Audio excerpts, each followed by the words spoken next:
C'est Bertrand Gagné de Saint-Pierre-de-Bretonne. C'est la ferme Cobert. J'étais avec mon épouse et mes deux gars. Au cours de la fin des années 90, le ministre Bouchard, le premier ministre Bouchard, avait fait un sommet économique sur l'agriculture. C'est l'année des sommets des décideurs, semble-t-il. On devait décider bien les affaires, mais le ministre avait dit qu'il fallait exporter. Le salut de l'agriculture était dans l'exportation. Fait qu'on a exporté. On a engorgé le système. Le sirop a doublé, le porc et le bœuf, c'est pareil, ça a augmenté de production considérablement. Si bien que les compensations à la SAB ont augmenté en même temps. Fait que là, à un moment donné, c'est comme si ceux de l'autre côté de nous autres n'avaient pas fait le job, ils n'avaient pas été efficaces, eux autres, là, pour trouver des marchés. Puis répondre à la production qu'on faisait.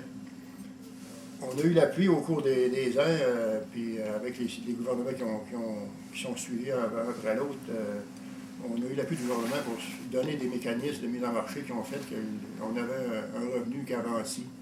Aujourd'hui, le rapport Pronovo qui a été déposé il y a quelques années, il dit que c'est de bonne valeur, mais cette garantie-là, ça a mis l'agriculture dans un cadre restrictif, trop serré, qui fait que l'agriculture peut plus se développer.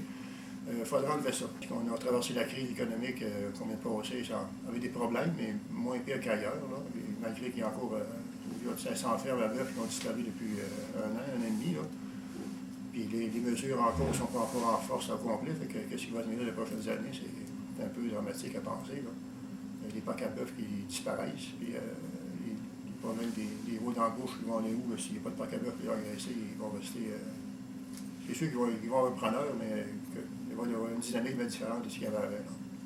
Ces programmes-là ont permis aux producteurs de se développer, bien sûr, mais les lois aussi que le gouvernement a consenti à faire avec les producteurs agricoles, ça a aidé à maintenir l'agriculture en vie, comme la loi de la mise en marché, la loi sur les producteurs agricoles, la loi du zonage, toutes des lois qui ont favorisé la production agricole et puis qu'il ne faut pas perdre.